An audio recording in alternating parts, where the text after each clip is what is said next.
अस्सलाम वालेकुम स्टूडेंट्स, आज हम पढ़ेंगे। हमारा नेक्स्ट टॉपिक है एलोट्रोपिक फॉर्म्स ऑफ सब्सटेंस। तो बेसिकली हमारे पास एलोट्रोप होता क्या है, यानी हमारे पास कोई भी सब्सटेंस है, अब वो एक से ज़्यादा स्ट्रक्चरल फॉर्म में होगा, यानी सब्सटेंस हमारे पास सेम है। जैसे हमारे पास अगर हम देखते हैं, हमारे पास कार्बन है, अब कार्बन के ही अगर हम सारे हमारे पास कार्बन के डिफरेंट स्ट्रक्चर फॉर्म होंगी, डिफरेंट उसकी स्ट्रक्चर बनेगी, और वो हमारे पास डिफरेंट फिजिकल और केमिकल प्रॉपर्टीज रखने वाले होंगे, तो उन्हें हम कहेंगे एलोट्रोप्स। यानी अगर हमारे पास कोई ऐसी चीज है, हमारे पास कोई ऐसी सब्सटेंस है जो more than one structural form में होता है, तो उसे हम कहते हैं एलोट्रोप्स। अब देखिए हमारे पास हम देखते हैं कि हमारे पास क्या सिर्फ एलिमेंट ही डिफरेंट स्ट्रक्चर फॉर्म में होती हैं, या हमारे पास कंपाउंड भी होते हैं। इसका हमारा पास आंसर है कि जी दोनों ही, हमारे पास एलिमेंट भी है भी और हमारे पास कंपाउंड भी, दोनों इनमें सेम कंपोजिशन की डिफरेंट फॉर्म्स होती हैं। देखिए अगर आपको मेरी बात समझ ना आ रही हो, हमारे पास अगर है कार्बन है, अब कार्बन की डिफरेंट अरेंजमेंट है, कार्बन के एटम्स डिफरेंटली अरेंज होते हैं, तो हमारे पास डायमंड बनता है सारे कार्बन के एटम। इससे हमारे पास कार्बन की ही एटम एक और अरेंजमेंट से हमारे पास बाउंड होते हैं, तो ग्रेफाइट बना देते हैं। इस तरह हमारे पास कार्बन के ही एटम अगेन अरेंज होते हैं एक और फॉर्म में, तो हमें बना के दे देंगे, ग्रेफीन बना के दे देंगे। इस तरह हमारे पास कार्बन के ही अगर एटम एक और डिफरेंट अरेंजमेंट से अरेंज होंगे, तो हम हमें दे देंगे बकमिंस्टर फ्लोरीन दे देंगे। यानी है सारे कार्बन के ही एटम्स, लेकिन उनकी अरेंजमेंट डिफरेंट हुई तो उनकी स्ट्रक्चर डिफरेंट हो गई। अब स्ट्रक्चर जब डिफरेंट हुई तो उनकी प्रॉपर्टीज, चाहे फिजिकल है चाहे केमिकल, दोनों प्रॉपर्टीज उनकी चेंज हो गई, तो इसे हम कहते हैं एलोट्रोप्स। यानी ये सारे हम कहेंगे, सारे हम प्रोसेस को हम कहेंगे एलोट्रोपी, और ये हमारे पास डिफरेंट फॉर्म्स हैं इनकी, इन्हें हम एलोट्रोप्स कहेंगे। अब हमारे पास क्वेश्चन है कि हमारे पास क्या एलिमेंट्स में ही एलोट्रोप्स होते हैं, क्या हमारे पास कंपाउंड भी एग्जिस्ट करते हैं? इसका आंसर है यस, दोनों ही, हमारे पास एलिमेंट हो या हमारे पास कंपाउंड हो, दोनों में ये फिनोमेना पाया जाता है। अगर हमारे पास एलिमेंट हो, अगर हमारे पास एलिमेंट की डिफरेंट फॉर्म हो, हम कहेंगे एलोट्रोप्स। जैसे हमने अभी एग्जांपल दी कार्बन की, हमारे पास एक और एग्जांपल है सल्फर की, सल्फर 8। ये हमारे पास कंपाउंड है, ये हमारे पास सल्फर का कंपाउंड है सल्फर S8, ये रोम्बिक फॉर्म में भी एग्जिस्ट करता है स्ट्रक्चर में, और हमारे पास ये मोनोक्लिनिक स्ट्रक्चर में भी एग्जिस्ट करता है। तो ये इस कंपाउंड की दो डिफरेंट स्ट्रक्चर आ गई। अगर हमारे पास कंपाउंड की दो डिफरेंट स्ट्रक्चर होंगी, तो इसे हम कहेंगे पॉलीमॉर्फ्स। इस कंपाउंड में इन मोर देन वन स्ट्रक्चर्स का एग्जिस्ट करना, उसे हम कहेंगे पॉलीमॉर्फिज्म। कैल्शियम कार्बोनेट एक और कंपाउंड है, इसके भी हमारे पास पॉलीमॉर्फ एग्जिस्ट करते हैं, जो रोम्बिक हैं और ट्राइगोनल है।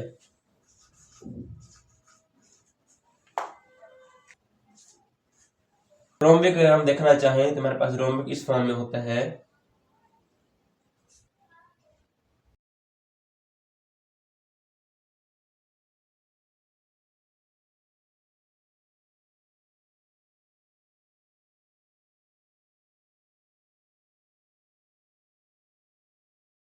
तो ये हमारे पास रोम्बिक स्ट्रक्चर आ गई। इस तरह हम देखना चाहें ट्राइगोनल को,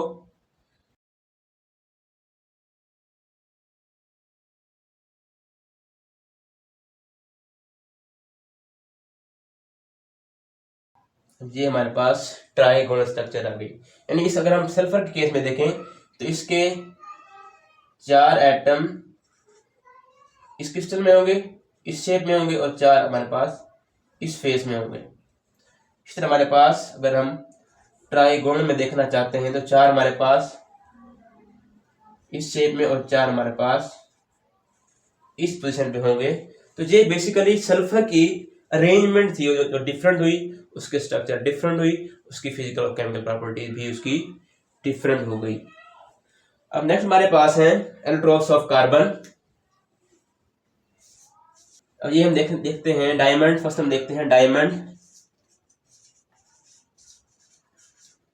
अब डायमंड आप जानते हैं ये आपके पास एक 3 डायमेंशनल स्ट्रक्चर है और इसमें हमारे पास मैक्रो मॉलिक्यूलस इसकी शेप है। मैक्रो हमारे पास ये मॉलिक्यूल है,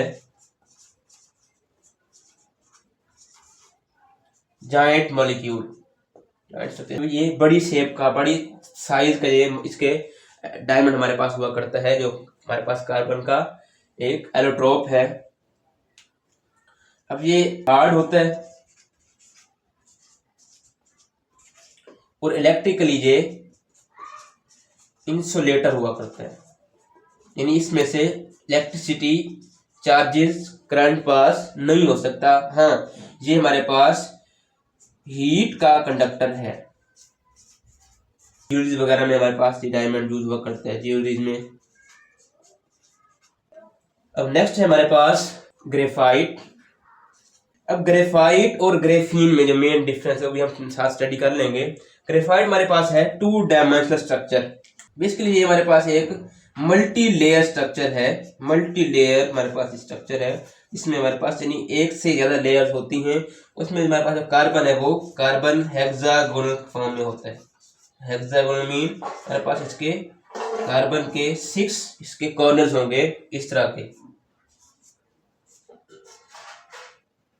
इस तरह हमारे पास कार्बन अरेंज हुई होगी, हेक्सागोनल की एक हमारे पास इसकी कई लेयर बनी होती हैं, तो वो हमारे पास बना देता है ग्रेफाइट।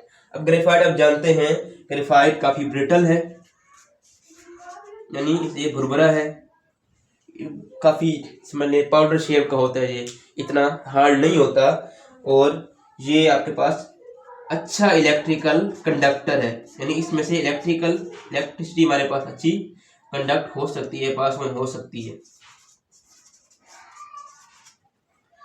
अब इसका यूज आप जानते हैं, इसमें हमारे पास पेंसिल वगैरह होती हैं, ये हमारे पास ग्रेफाइट इसमें यूज हुआ होता है। हमारे पास लेड पेंसिल्स हैं, उसमें ग्रेफाइट के ही जो सिक्का होता है उसमें फिक्स होता है। इसी तरह हमारे पास ग्रेफाइट यूज होता है एज एन इलेक्ट्रोड। तो ये हमारे पास जो डिफरेंट हमारे पास अल्कलाइन बैटरीज होती हैं उनमें ये एज एन इलेक्ट्रोड यूज होता है हमारे पास ग्रेफाइट। अब नेक्स्ट हमारे पास है कार्बन का 3rd आइसोटोप, जिसे हम कहते हैं ग्रेफीन। अब ग्रेफाइट और ग्रेफीन जी आपको कंफ्यूज कर सकते हैं, तो आप इसे अच्छी तरह याद कर लें। ग्रेफाइट हमारे पास मल्टीलेयर्ड है और हमारे पास जो ग्रेफीन है ये हमारे पास सिंगल लेयर है। ये भी 2 डायमेंशनल हमारे पास मटेरियल है। इसमें हमारे पास सिंगल लेयर होती है कार्बन की, और जस्ट लाइक ग्रेफाइट इधर हमारे पास हेक्सागोनल कार्बन ही हुआ करती है, लेकिन मेन आपका डिफरेंस आपका आ गया इधर लेयर की फॉर्म में। इसमें हमारे पास काफी लेयर्स होती हैं, कई हमारे पास इसमें लेयर होती है, लेकिन हमारे पास यहाँ पे ग्रेफीन हमारे पास सिंगल लेयर हुआ करती है कार्बन के हेक्सागोनल की। अब ग्रेफीन इससे डिफरेंट कैसे है? ग्रेफीन आपके पास काफी फ्लेक्सिबल होती है, यानी इसमें काफी लचक होती है, और इसके साथ ये हार्ड भी होती है, यानी ये टूटती नहीं है ऐसे आसानी से, ट्रांसपेरेंट हुआ करती है, यानी ये लाइट को एब्जॉर्ब बहुत कम 2% लाइट को एब्जॉर्ब करती है, बाकी को पास ऑन करवा देती है। वैसे समझ लें ये लाइट के ब्लॉक करने में या कोई इसका इन्वॉल्वमेंट नहीं है, यानी लाइट को ये पास ऑन करती ही जाएगी। जैसे हमारे पास ग्लासेस होते हैं तो शीशे के आर पर हम देख सकते हैं, तो ऐसे ग्रेफीन से भी हम आर पार देख सकते हैं आसानी से। हमारे पास नेक्स्ट है ग्रेफीन का यूज, कि ये यूज कहाँ पे होती है। तो ग्रेफीन हम यूज कर सकते हैं अपने फ्लेक्सिबल इलेक्ट्रॉनिक्स में। इसी तरह हम यूज करते हैं ग्रेफीन को डिफरेंट व्हीकल्स हैं, जैसे हमारे पास कार्स वगैरह हो गई, तो उनकी ग्लॉसी फिनिशिंग के लिए भी हम इसे यूज कर सकते हैं। इस तरह ग्रेफीन को हम यूज कर सकते हैं अपने जो हमारे पास एलसीडीज होती हैं, या हमारे पास ऑर्गेनिक एलईडीज होती हैं, तो उनमें भी हम इसको यूज कर सकते हैं ग्रेफीन को। तो ये थे हमारे पास अभी कार्बन के एलोट्रोप्स, और हमारे पास लास्ट एलोट्रोप है ग्राफीन कार्बन का, इसे हम कहते हैं बकमिस्टर फिल्रीन। ये बेसिकली हमारे पास कार्बन 60 का हमारे पास एक एलोट्रोप हुआ करता है। हम इसकी स्ट्रक्चर को देखें तो ये हमारे पास जस्ट लाइक सॉकर फुटबॉल, हमारे पास इसे आप केज लाइक स्ट्रक्चर भी कह सकते हैं। जैसे हमारे पास एक पिंजरा होता है उस फॉर्म में होता है। इसमें बेसिकली हमारे पास पेंटागोन्स भी होते हैं, पेंटागोन्स और हेक्सागोन्स। जो पेंटागोन हमारे पास मिडल में होंगे, मिड में होंगे, और उसके जो सराउंडिंग में होंगे वो हमारे पास होंगे हेक्सागोन। हेक्सागोन हम पहले बात कर चुके हैं, हेक्सा कहते हैं 6 को। तो जो हमारे पास 6 मेंबर्ड होंगे, हमारे पास रिंग होगा उसे हम कहेंगे हेक्सागोन, और जो हमारे पास 5 मेंबर्ड कार्बन का रिंग होगा उसे हम कहेंगे पेंटागोन। बेसिकली दरमियान आपके पास एक पेंटागोन इस तरह होगा।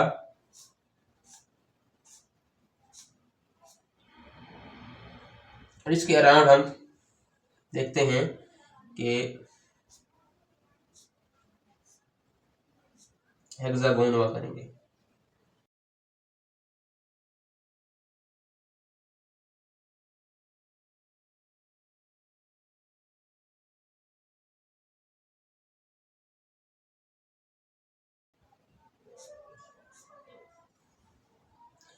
तो इस तरह अगर हम इनको मिला देते हैं हमारे पास जस्ट लाइक एक सॉकर, जिसे हम कहते हैं फुटबॉल कहते हैं, फुटबॉल टाइप हमारे पास एक स्ट्रक्चर बन जाएगी, इसे हम कहते हैं बकमिस्टर फिल्रीन।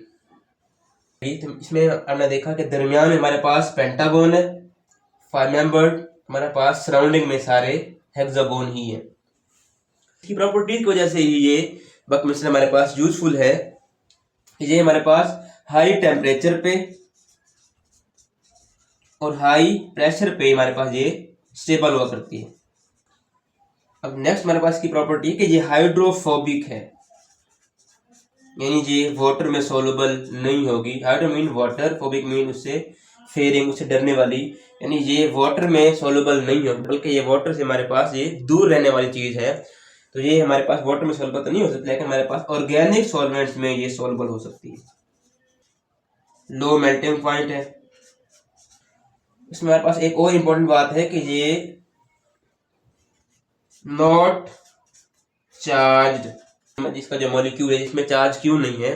अब बेसिकली इसमें ये होता है कि इसमें हमारे पास ड्यू टू डीलोकलाइजेशन, अब इसका जो इलेक्ट्रॉन है वो डीलोकलाइज हो जाएगा और इसकी स्ट्रक्चर को स्टेबल कर देगा, और ऐसा पॉसिबल नहीं होगा कि इलेक्ट्रॉन एट अ टाइम किसी खास पोजीशन पे अवेलेबल हो।